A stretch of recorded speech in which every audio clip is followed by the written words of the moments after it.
everyone, Social Coach Michael Knight here, and today we're going to be talking about the concept of groundedness.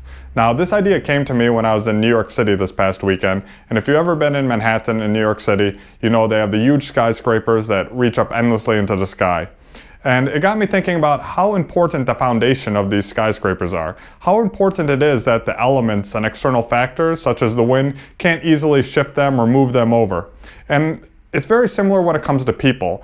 Having a solid foundation, being very grounded is very important, and it's also a very attractive trait. But before we get into it, please remember to like and subscribe, since that's going to be doing me a huge favor when it comes to helping us grow this channel so that we can reach more people. A well-grounded person is sure of themselves and their beliefs. They have their convictions, they know what their values are, and they're not so easily persuaded by other people. This is not to say that these people are arrogant or stubborn or unwilling to change their mind when new evidence is presented to them.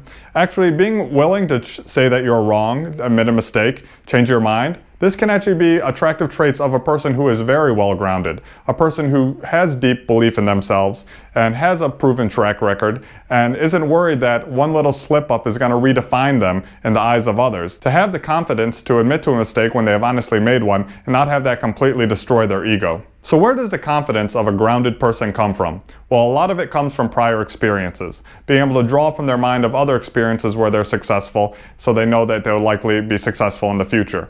But it doesn't have to be a big blowout. It doesn't have to be like a clear win. It doesn't have to be this big victorious thing in the future to give you this confidence. A lot of it can just come from survival.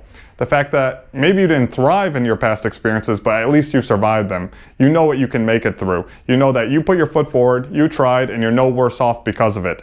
And that means you can do that again without fear of everything falling apart. A grounded person is a person that's not so easily shaken. They know their values. They know what's important to them. They know whose opinions matter and who they should listen to. A person who is well grounded isn't so easily pulled into other people's frames. They don't let their actions, beliefs, and values be dictated by those around them.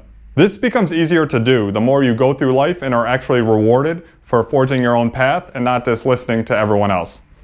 Think about it. Do you really want to listen to the average person who's just regurgitating whatever they heard from the man on TV? The person that just keeps doing the same thing over and over and never getting different results? The more that you live a life that's in line with your own values, where you're actually pursuing what you want and actually seeking out information relevant to you and applying it and then actually getting rewarded for it because you're bringing into the life the thing you want by taking your own actions, the more it's easier to really be more grounded and listen to your inner dialogue. While you watch everyone else preach one thing but not actually accomplish anything, you can reference in your mind the experiences of, yes, I used to do it this way, doesn't work, now I'm applying my own knowledge and I'm actually getting somewhere. So you guys run around with like chickens with your head cut off, do what you want, but I'm actually going to follow my intuition because I'm grounded and I believe in myself and I believe in the process and I believe that if I apply knowledge that I learn, I'm going to get where I want to go, even if no one else is on this path with me. But to be able to do this, you can't care about everyone else accepting you and just buying into their value systems just in order to fit in.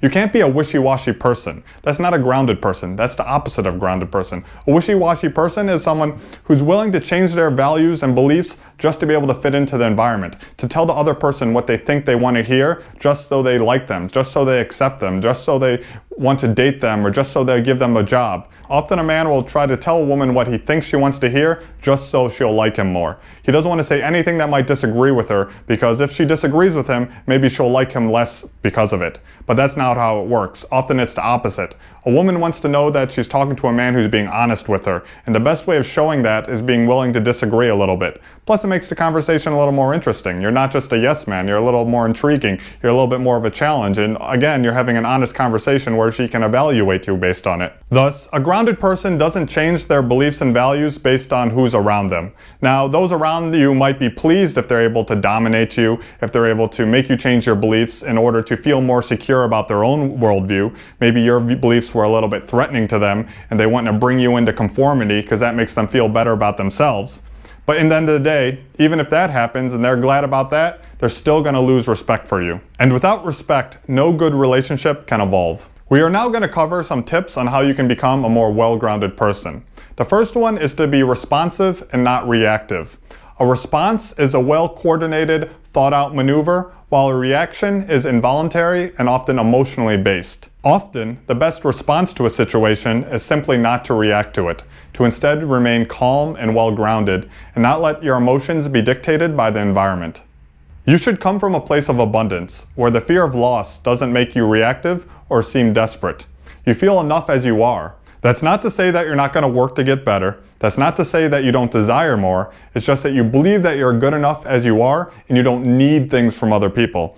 And if you're not in that desperate, needy thing where you need something from other people, it's a lot easier to stay grounded because you're not always leaning in trying to pull things from other people, desperate to get it, but you can stand alone and still be comfortable. Don't let other people pull you into their frames, and don't let them set the only metrics by which you are to be judged. Especially, don't fall into the frames where you feel you need to qualify yourself to the other person. That is, where you feel like you actively need to impress them or just tell them what you think they want to hear. All these tips and more are covered in depth in my book. So if you're interested in learning more, you can find that linked to in the description below.